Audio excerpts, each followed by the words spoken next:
Assalamualaikum warahmatullahi wabarakatuh. Perkenalkan, nama saya Sri Wulandari dari kelas Informatika B. Nah, di sini saya akan mencari 5 pertanyaan.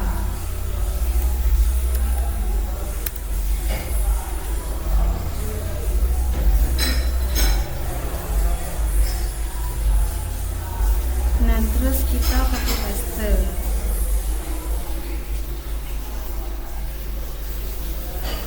Nah, untuk pertanyaan yang pertama, apa itu OOP dan mengapa penting dalam program Java?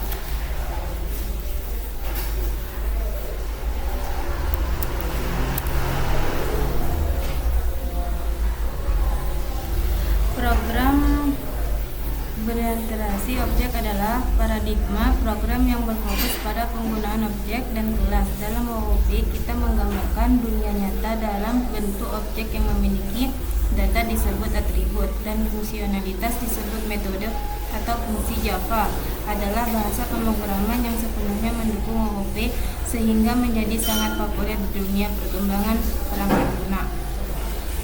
Nah, di sini untuk kesimpulannya, OOP kemungkinan pengembangan untuk menulis kode yang lebih tersstruktur, modular, mudah dipelihara. Konsep-konsep seperti encapsulation, intelligence, dan abstraction memberikan keuntungan besar dalam pengembangan perangkat lunak. Nah, untuk pertanyaan yang kedua, apa itu kelas objek dalam OOP Java?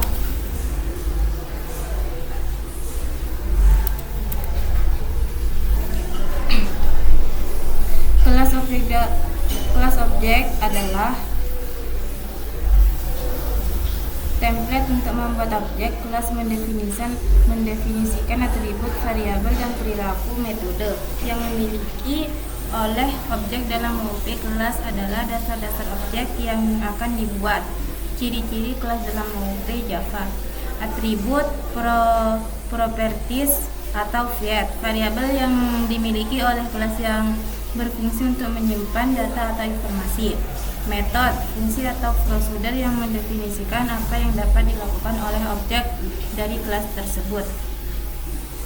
Nah, di sini untuk kesimpulannya, kelas adalah definisi atau cetak biru untuk membuat objek yang berisi atribut dan metode. Di sini objek adalah instansi yang dibuat dari kelas tersebut dan memiliki nilai-nilai atribut yang konkret serta dapat menjalankan metode yang ada di kelasnya. Nah, untuk pertanyaan yang ketiga,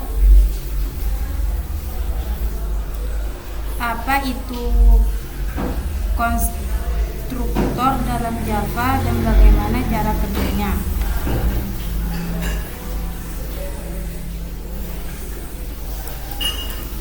Untuk pertanyaan ketiga, konstruktor dalam Java adalah sebuah metode khusus yang digunakan untuk menginisialisasi objek saat objek tersebut dibuat. Konstruktor memiliki nama yang sama dengan nama kelasnya dan tidak memiliki tipe pengembalian, return tipe. Fungsinya adalah untuk memberikan nilai awal kepada atribut variabel dalam objek. Cara kerjanya, ketika kita membuat objek dari sebuah kelas, konstruktor akan dipanggil secara otomatis.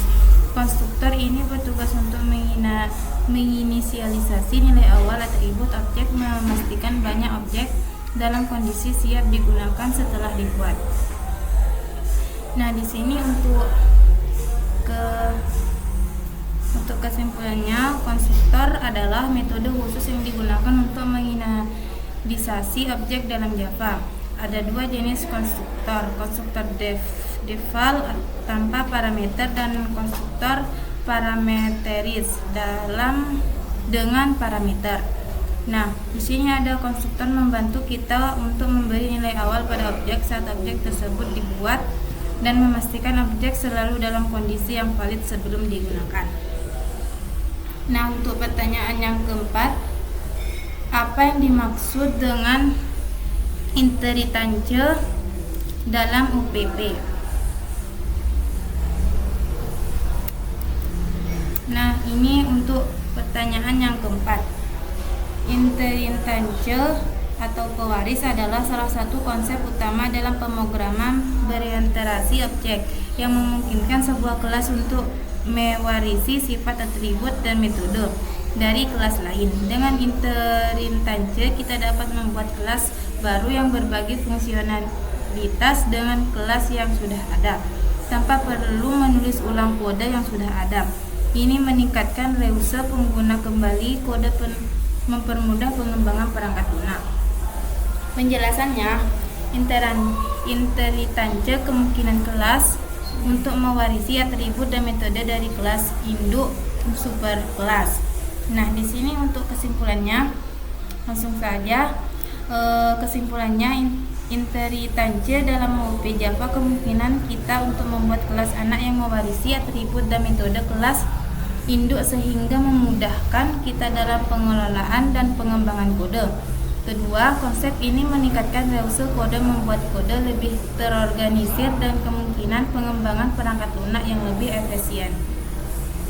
Yang terus, inheritance juga mendukung method overriding di mana subclass dapat mengubah perilaku metode yang diwarisi dari superclass, memberi fleksibilitas lebih dalam pengembangan. Nah, untuk pertanyaan yang terakhir, apa perbedaan antara konstruktor default dan konstruktor yang didefinisikan oleh pengguna? Nah, di sini untuk pertanyaan yang terakhir langsung saja perbedaannya. Perbedaan antara konstruktor default dan konstruktor yang sudah didefinisikan oleh pengguna yaitu konstruktor default. Konstruktor default adalah konstruktor yang disediakan secara otomatis oleh Java. Jika tidak dapat didefinisikan konstruktor apapun dalam kelas, konstruktor ini tidak menerima parameter dan biasanya digunakan untuk memberikan nilai pada atribut kelas.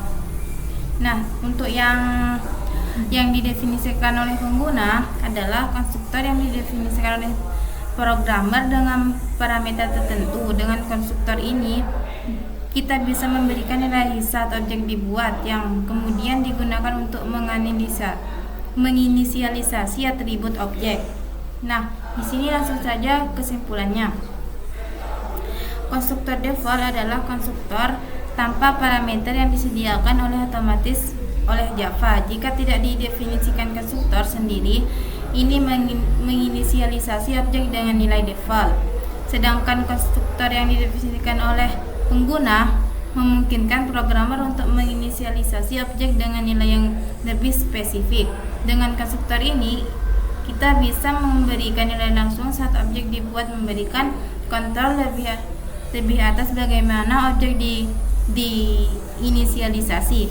Nah, untuk ini saja yang dapat saya sampaikan. Sekian, mohon maaf. Wassalamualaikum warahmatullahi wabarakatuh.